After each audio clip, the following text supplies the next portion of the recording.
Welcome to WhiskyCast, cask strength conversation featuring news and interviews from the world of whiskey.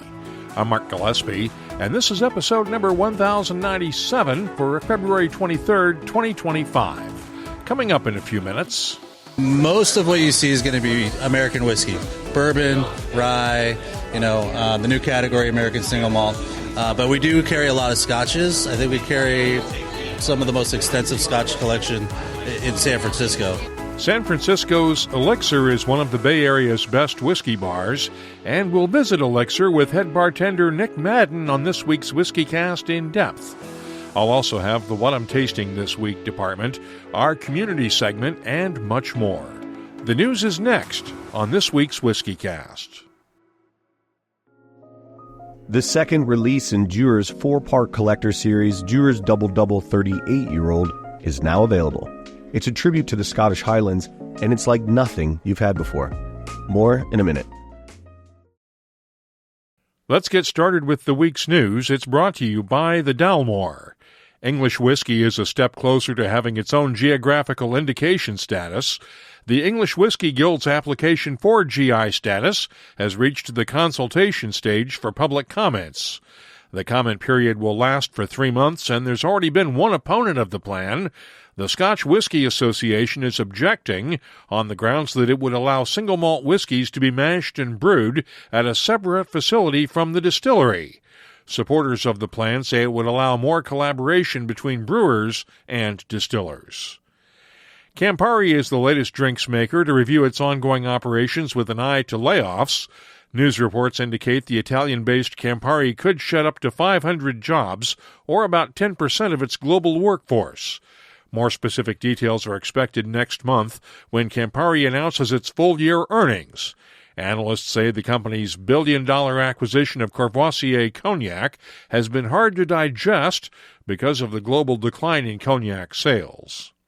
Suntory Holdings announced its full-year earnings this week. Sales at the privately held company rose 1% overall for the year in what Suntory described as a challenging business environment. With few details, Suntory announced double-digit sales growth for its Yamazaki and Hakushu Japanese single malts and a single-digit growth for Jim Beam bourbon. Asia remained the company's strongest market for growth, with the U.S. facing economic headwinds. High West owner Constellation Brands has been hit with a shareholder lawsuit accusing the company of misleading investors.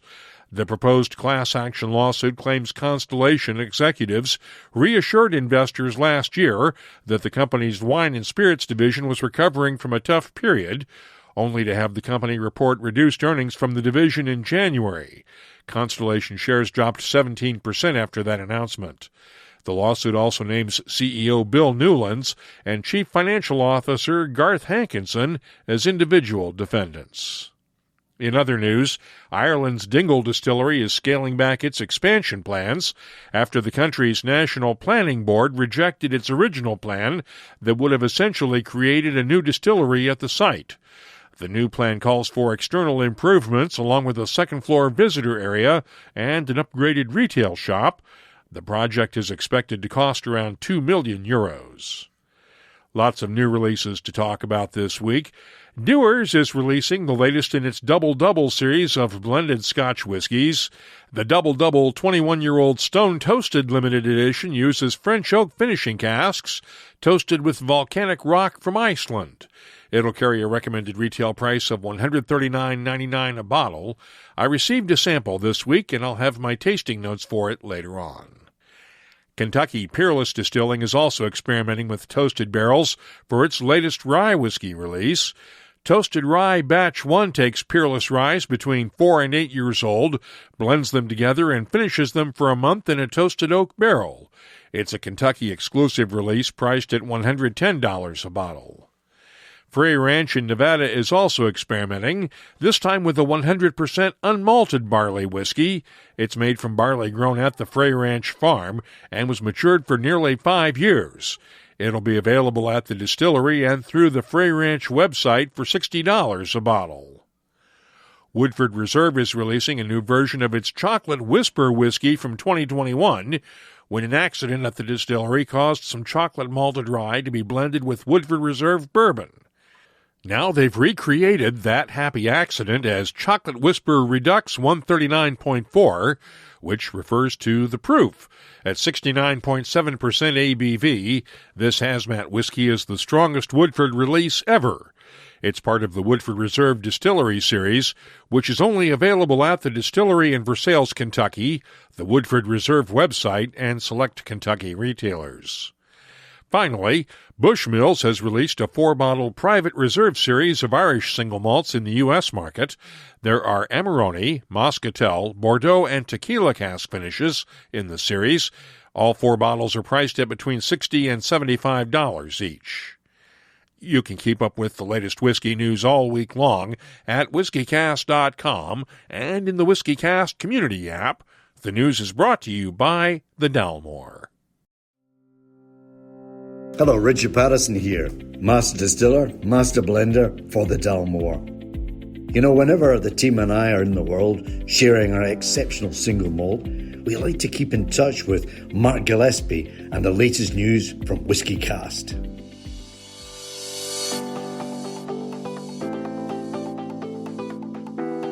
Let's open up the calendar now and see what's happening around the world of whiskey. The Fife Whiskey Festival kicks off Friday and runs through the weekend in Coopers, Scotland. Dramfest 2025 also runs all weekend long in Christchurch, New Zealand. More on that later on. The New York City Whiskey Walk is this Saturday, followed next Saturday by whiskey walks in Philadelphia and Washington, D.C. The Dornoch Castle Hotel in Dornoch, Scotland, has a Glenallachie tasting on the 22nd of March. The Brandy Library in New York City hosts an exceptional Scotch Spirit School class on the 25th, and Whiskey Live London is on the 28th and 29th of March. If you're organizing a whiskey event, let us know about it. We'll add it to the calendars at WhiskyCast.com and in the WhiskyCast community app. Dewar's Double Double 38-year-old is the second release in a 4-part limited edition collector series honoring Scotland's most legendary whiskey regions. This rare blended malt, a tribute to the Upper Scottish Highlands, is crafted from nearly 4-decade-old Highland and Islay whiskies. It undergoes Dewar's unique 4-stage aging process with a final finish in Pedro Jimenez sherry casks from the prestigious Royal Brackless single malt. The finish invites you to explore your own tasting notes, but for me, there's incredible depth, with rich layers of vanilla, toasted cereals, dried figs, plums, dark chocolate, and a subtle hint of Islay smoke, all beautifully balanced. To truly elevate this tasting experience, renowned chef Gabriel Cruther, in collaboration with Dewar's, has created an exclusive selection of custom chocolates. Crafted from the world's finest ingredients, each piece is infused with a few precious drops of Dewar's Double Double 38-year-old whiskey, making this a luxurious and unforgettable pairing. Now available, this exquisite pairing of whiskey and chocolate promises to deliver an unforgettable experience. Please drink responsibly. Copyright 2024. Dewar's is a trademark. Imported by John Dewar & Sons Company, Coral Gables, Florida. Blended Scotch whiskey, 48.8% alcohol by volume. This week on WhiskyCast In-Depth, we're visiting Elixir, one of San Francisco's great whiskey bars.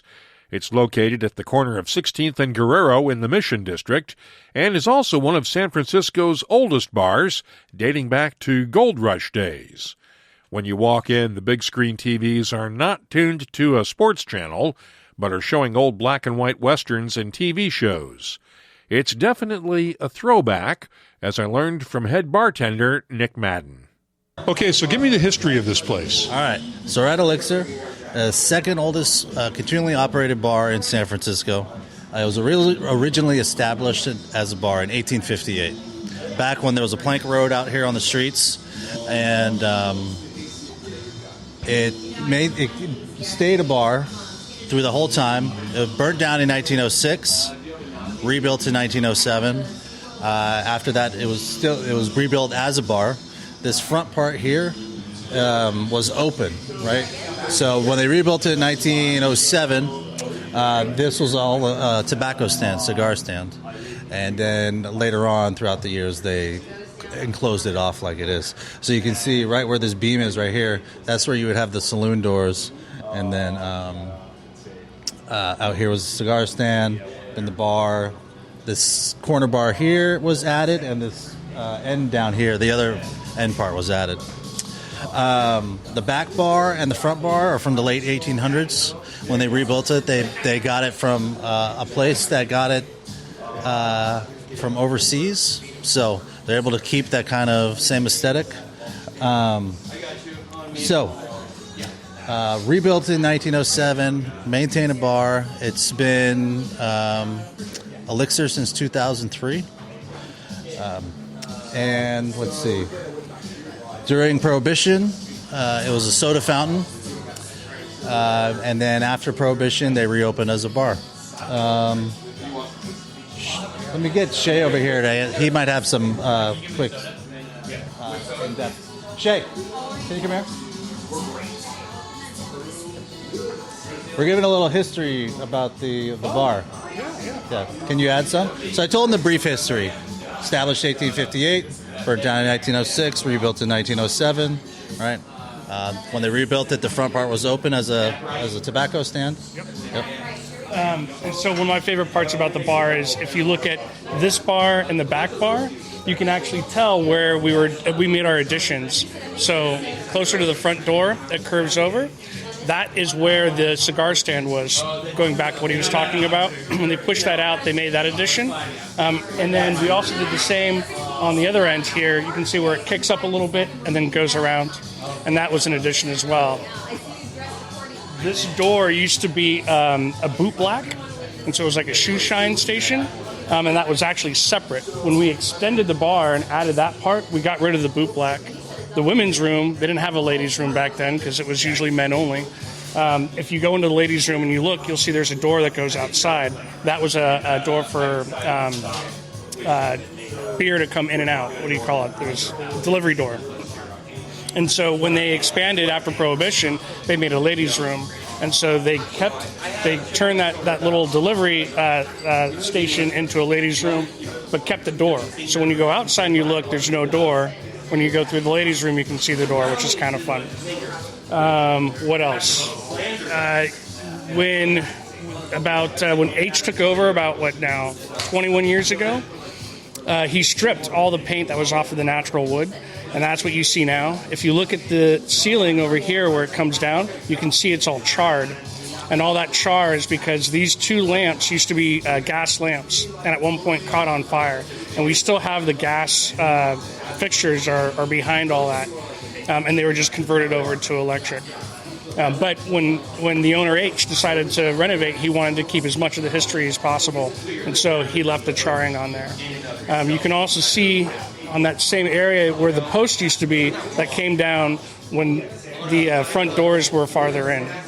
So there's a lot of little things in the bar that if you know about it, you can kind of tell how it used to be compared to what it is now. Shea, what's your last name? Shawnson, Shawnson. What kind of crowd do you draw here? Is it mostly locals? It depends on the time of day. It depends on the day. A lot of locals. And then the Mission is kind of a hot spot. So we definitely, Friday nights and Saturday nights, we'll see a lot more people that are coming out from out of town or from other areas in San Francisco looking to have dinner and maybe a drink beforehand or a drink afterhand. Yeah. We also get a lot of people that come from all around the country specifically for our whiskey selection. We've got a wide variety of whiskeys. People are pretty privy to the fact that we have that and that our staff is knowledgeable, and so they'll come here specifically for that as well. Give me a sense of what you've got behind the bar, Nick. Man, I mean, most of what you see is going to be American whiskey. Bourbon, rye, the new category, American single malt. But we do carry a lot of scotches. I think we carry some of the most extensive scotch collection in San Francisco. But most of what you see is going to be bourbon. That's going to be the highlight. That's going to be what, most whiskey aficionados around here drive for.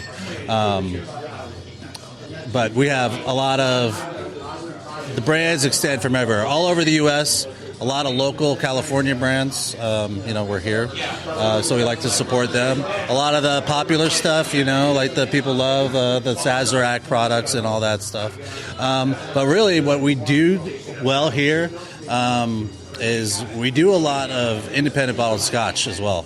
So like we have a whole section here of all independent bottled scotch, some really great, amazing single malts that you can't find anywhere else that we love to like try to like educate people on and teach them about. And it's hard. Like independent bottling is tough. So, but yeah, we carry a lot of that stuff. Like I said, bourbon's the best seller, scotch, rye, we carry it all. If it's whiskey, we got it. Yeah. Tell me about the cocktail menu, because I know you guys are known for your cocktails as well. We do. We kind of stick to a lot of the classics nowadays. We have a classic whiskey menu that has all the classic whiskey, going from Manhattan, Old Fashioned, Sazerac. But we do a lot of other classics. We're about to bring out a local classics, like some of the San Francisco classics, such as the Pisco Punch. But H, the owner, has been very influential in the cocktail scene since he started back in the early 2000s. So we have a lot of signature cocktails that are very popular with our customers, such as a mezcal one called the Pamplemousse au Poivre. So it's mezcal, grapefruit, a spicy Sichuan cordial that we make in-house. But I would say the top-selling cocktail here is the Old Fashioned. That's what people order. That's how we make it. And we make it the classic way: sugar cube, Angostura bitters, bourbon on top with an orange twist. Easy, simple, delicious. Yeah. You also have, I've noticed, a low-impact menu of no alcohol content. Is that becoming more popular these days? It is. I think, It's not something we normally cover on WhiskyCast, but it's worth asking about. I think it is. I think the younger generation is not drinking as much, and I think nowadays even everybody's kind of more focused on their health, so they want to focus on what they put in their body. So non-alcoholic is definitely an option for them. So we do have a whole menu of like low ABV cocktails and no alcohol cocktails. And it's definitely, within the past few years, it's definitely risen to more popularity. So we have a whole variety of different non-alcoholic spirits that emulate, kind of like the flavors. Like we have like some whiskey-based kind of non-alcoholic spirits, some ones that are like imitate the more gin-forward or agave-type spirits. And so they are definitely becoming more popular. I would say the non-alcoholic beer does very well nowadays. People want to come in, they want a whiskey, right? And traditionally, people come in, they get a shot in a beer. That's right. They come into a bar, you get a shot in a beer. But nowadays, people don't want to get maybe that much. So they'll have an NA beer. They'll have a nice glass, a dram of whiskey that we can provide. And then they have a couple of those, and it kind of evens things out. So I think nowadays you'll see definitely more, and we do very well here with our low-impact stuff. It seems to me that you're the perfect person to ask this question of, because I had a listener post in our app the other day asking about bar pricing and how bars price their drinks. He was complaining because he got charged half the cost of a bottle for a 2-ounce pour. And I know there's more that goes into the average drink than just the whiskey itself, right? Yep, there is. So a lot of the pricing really comes down to what's the overhead of the establishment, right? Like you got to pay the staff their wage, you got to pay for the product to come in, you got to pay for everything else that goes into making that cocktail, you got to pay for the whole establishment. But the way we always look at it is, so our cocktails, we kind of price at what it takes to make all that stuff, put it all together. Our beer, we kind of do the same. But what we like to keep low is we like to keep our whiskey low. So you come to Elixir, and you'll get a quality pour of whiskey for a decent price, right? We don't overprice. We don't price to secondary market or what people can get it for, right? We price what we bought the bottle for, So a lot of that times it's not high. So you can go get a bottle or a dram of something down the street, and it might cost you $100. Here, it probably only costs you $40. Yeah, we try to keep it low for the customers who want to enjoy whiskey, because you price it too high, you price people out of enjoying what we're selling. Shay, you were going to add something in there? Well, we also we do whiskeys of the week, where we'll take Nick will pull out a few special whiskeys that we want people to try, and we'll discount them so that we can make them a little more approachable to the guest. And we try to constantly do something to that effect, where it might be something that on most days you can't afford it, but Nick will go ahead and he'll pull something forward and say more people need to try this. This is something that we really think that the customer would like, and then we discount that. Have you guys been able to recover since COVID? It's been slow. It's been a slow run, but I feel like we're getting there. We're luckier than most. I feel like it's going to take a few more years to get back to where it was before COVID.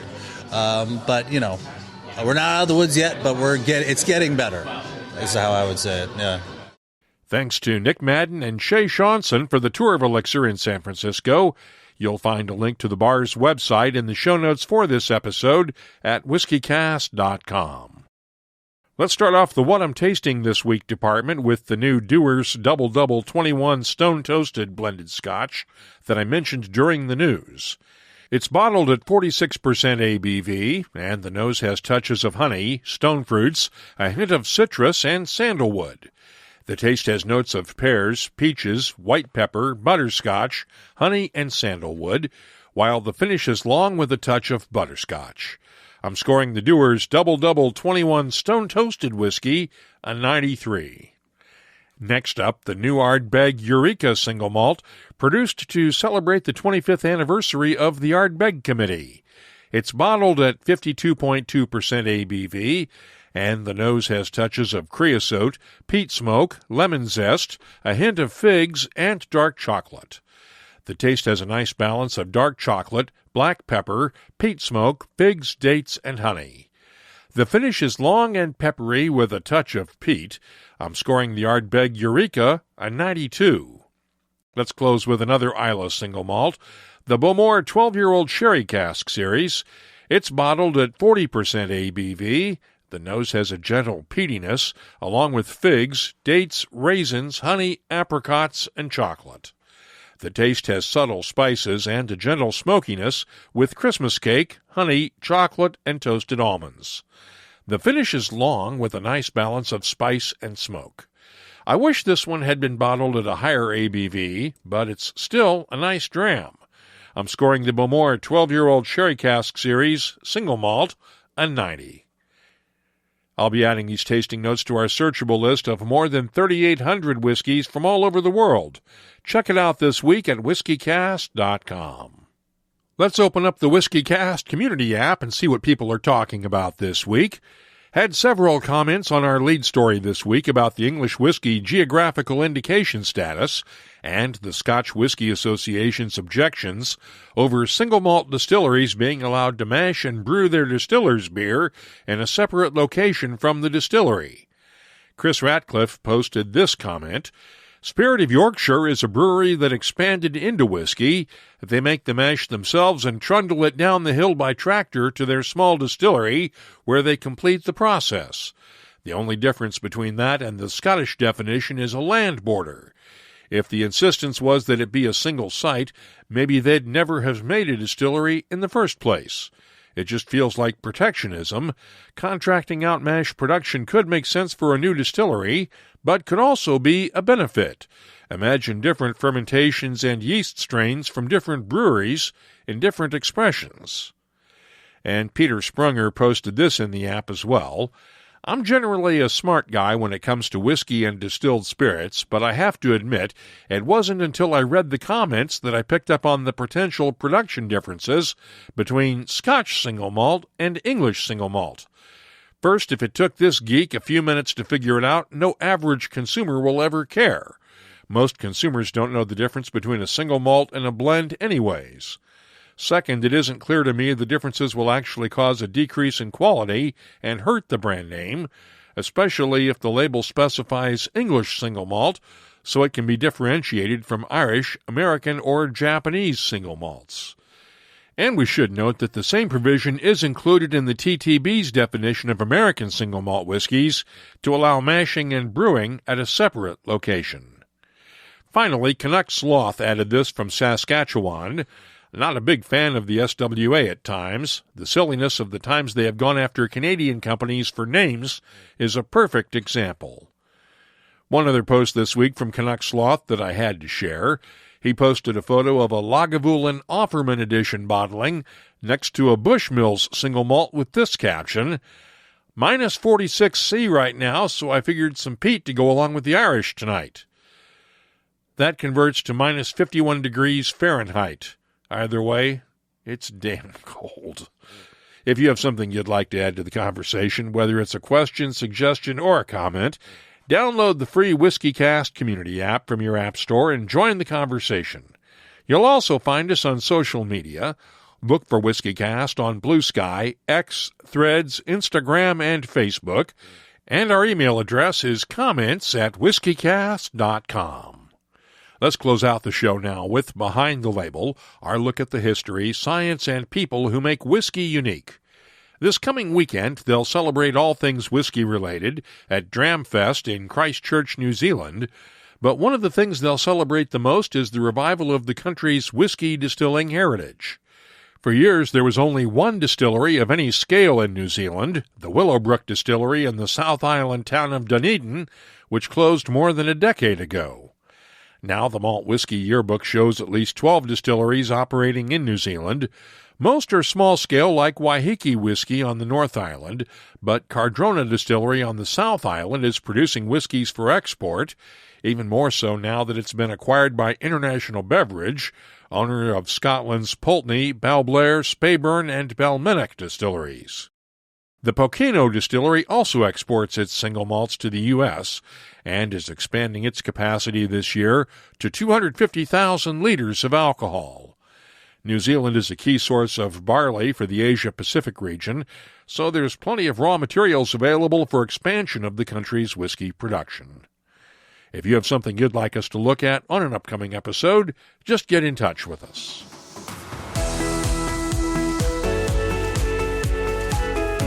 That's all for this episode of WhiskyCast. You'll find links for the stories in this episode in our show notes at whiskycast.com.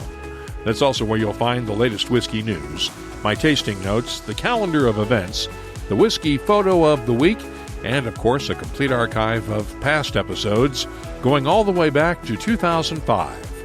Get in touch with us, download the free WhiskyCast community app from your app store, or find us on social media. We're on Blue Sky, X, Threads, Instagram, and Facebook at WhiskyCast, and our email address is comments@whiskycast.com. Dewar's Double Double 38-year-old blended malt has arrived, and it's a true gem for collectors. Secure a bottle, and you'll be adding a rare piece of history to your collection. WhiskyCast is a production of Cask Strength Media, copyright 2025. And comes to you from the charming yet regrettably dry town of Haddonfield, New Jersey. I'm Mark Gillespie, reminding you that when you drink, please drink responsibly. Thanks for listening.